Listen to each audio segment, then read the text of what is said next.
আয়োজন চাটগাঁয়া ঈদ আনন্দ উৎসব। চাটগাঁয়া ঈদ আনন্দ উৎসবে আপনাদের সকলকে সাদর আমন্ত্রণ জানাই। ঈদ মোবারক, ঈদ মোবারক, ঈদ মোবারক। প্রাণের শহর, গানের শহর, সংস্কৃতির শহর চট্টগ্রাম।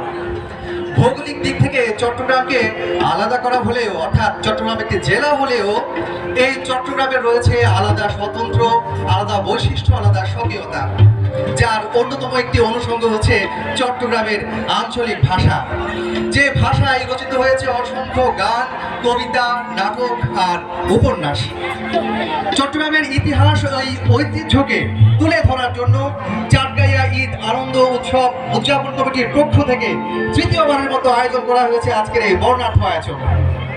আজকের এই বর্ণাঢ্য অনুষ্ঠানের পক্ষ থেকে আপনাদের সকলকে আবারও স্বাগত জানাচ্ছি। ঈদের এই উৎসবে পুনরায় স্বাগত জানাচ্ছি। ঈদ মোবারক।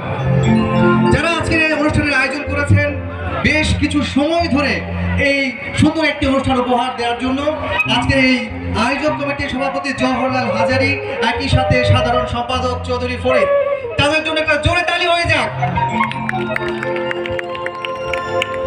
দেখুন, মাতা ইন্দিও মাতা, ইন্দিও মাতা, উন্দিও মাতা, মনে হতে ওই সিরিং মাছের মাতার নাম। একটা মানুষ এসে ওরা অনার লেগো তালি নইব, ওনারা নিজেরা লেগো তালি দিত জোরে। আমরা শুরু করতে যাচ্ছি আমাদের আজকের এই বর্ণাঢ্য আয়োজন। আমাদের আজকের এই অনুষ্ঠানে আঞ্চলিক গান পরিবেশন করবেন, কাওয়ালি গান পরিবেশন করবেন চট্টগ্রামের গুণীজন শিল্পীরা। একই সাথে নৃত্য অনুষ্ঠান তো রয়েছে। পুরো অনুষ্ঠান জুড়ে আমরা আপনাদের সাথে থাকবো।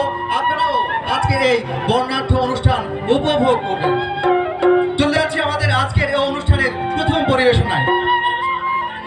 ঈদের ছুটিতে প্রিয়জনের সান্নিধ্যে অত্যন্ত আনন্দে আমরা জানি ঈদের আনন্দ উৎসবে সকলেই একসাথে মিলিত হই। ঈদের শুধু ধর্মীয় আচরণ নয়, উৎসবের অতীত শান্তি, সৌহার্দ্য আর আনন্দের বার্তা নিয়ে পালন করা হয় ঈদ উৎসব। ঈদ উল ফিতরে আনন্দের মাত্রাটা যেন একটু বেশি, কারণ দীর্ঘ এক মাসের ত্যাগ ও সংযমের সাধনার পর ইসলাম ধর্মাবলম্বীরা এই দিনটি খুব আনন্দের সঙ্গে পালন করে থাকে। বাংলাদেশের মানুষের জন্য ঈদ উল ফিতর হলো বৃহত্তম বাৎসরিক উৎসব। এর ধর্মীয় বিধানটুকু কেবল মুসলিমরাই পালন করে, কিন্তু উৎসবের বাকি আনন্দটুকু জাতি, ধর্ম, বর্ণ নির্বিশেষে প্রায় সব মানুষই সামিল হয়। দুঃখ কষ্ট ভুলে অত্যন্ত ঈদের দিনে যে যার সাধ্যমতো খুশিতে মেতে ওঠে। আমরা সবাই কি পারি না সবাই মিলে একসাথে যে যার সাধ্যমতো মেতে উঠতে? গান আমরা শুনবো, নৃত্য হবে। তার আগে আমি একটু মঞ্চে ডেকে নিয়েছি আমাদের চট্টগ্রামের একজন গুণী শিল্পী সঙ্গীত আচার্য। আমি সঙ্গীত আচার্যকে মঞ্চে আসার জন্য অনুরোধ করছি, সংক্ষেপে কিছু বলার জন্য অনুরোধ করছি।